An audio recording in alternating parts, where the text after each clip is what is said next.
Want to get back to that tornado watch in the state. Chief Meteorologist Damon Lane, it is just about springtime here in Oklahoma. Here we go. I mean, here we are. Yeah, so tornado watch issued not that long ago. Looking at the radar right now, we have a couple showers going up and then little cells that are now beginning to pop up as well as you go into western Oklahoma. This is falling apart as it's running up towards Watonga. Had some nice lightning out of it, though, and some nice rain just for a little bit, but that's not falling apart. This cell is showing signs of weakening as well out by Shattuck and west of Woodward. That's running due north. That's going to make its way into Harper County in a little bit. A lot of our focus and attention, though, is going to be down across the Panhandle and as you go just south of the Red River for storms to develop and then move in. There's a cell there starting to go up right along the Oklahoma-Texas state line. Let me go out to field meteorologist Michael Armstrong in Storm Command. Michael, how are conditions looking where you are? Well, things are changing now, Damon. We're starting to see a little bit more in the way of storm development. One just to the northwest of Hollis. One thing I will say that's kind of interesting is that the cells are moving due north, so that tells me they haven't really intensified dramatically. Once they start really getting stronger, they will turn to the right and move more to the northeast. So we're going to be watching all of this area very closely around Childress, Texas, up to Wellington, because those will move up into Oklahoma once they do form and start to strengthen. And this can be a pretty late night and a very dark night of chasing with the sun now setting. Now, going into the weekend, the sun will set 1 hour later, but just know that the sun is going down. These storms are now beginning to develop here. So we don't have any warnings yet on the radar, but in a few hours we will, maybe even a little less than a few hours. Okay, let me show you the latest tornado watch that we have just had issued for western Oklahoma.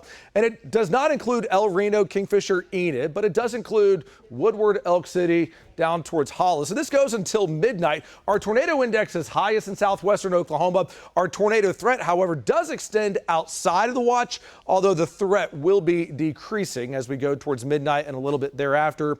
Winds up to 70 miles per hour for western and northern Oklahoma. Hail sizes in the strongest of storms, fairly large in western Oklahoma, but the hail sizes will be decreasing to quarters here in the metro with any cells that can come in here. So as we go into the evening, a lot of our activity is going to be out across western Oklahoma. We'll have cells that will intensify in the weekend, then we'll get some redevelopment here. And so here we are at 10 o'clock. It's Sayre, Elk City up to Sealing. These are moving up to the northeast and then making a run up towards Medford. Still fairly intense there by midnight. Same thing east of Woodward. Heavy rain by 1 a.m. up in northern Oklahoma.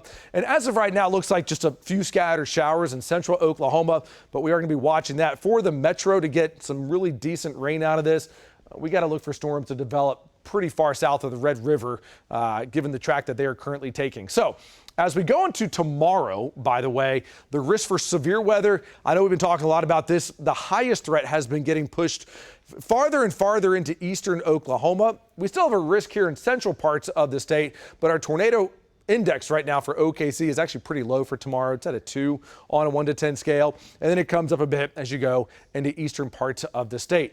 The way that I see tomorrow developing is that we'll have a lot of isolated storms east of I-35 that are going to race up into eastern Oklahoma, but they're not going to be with us for very long. As we go towards 5, 6, 7 o'clock, they're all well off to the east, and that's about it. So here's what we're looking ahead to for tomorrow. Severe risk. It is there, but it is very isolated. Many of us may actually not experience any storms at all.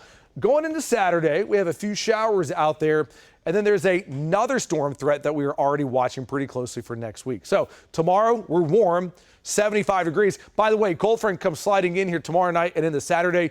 Saturday is chilly, only 53 degrees. You're going to like the way Sunday feels more. 70 degrees, 80 as we go to Monday. And then right now, Tuesday, risk for severe weather returns. After Tuesday, our severe weather threat will begin to diminish for a little bit. We'll go into a quiet, dry, and pleasant weather pattern. And you're up to date with the latest First Alert forecast.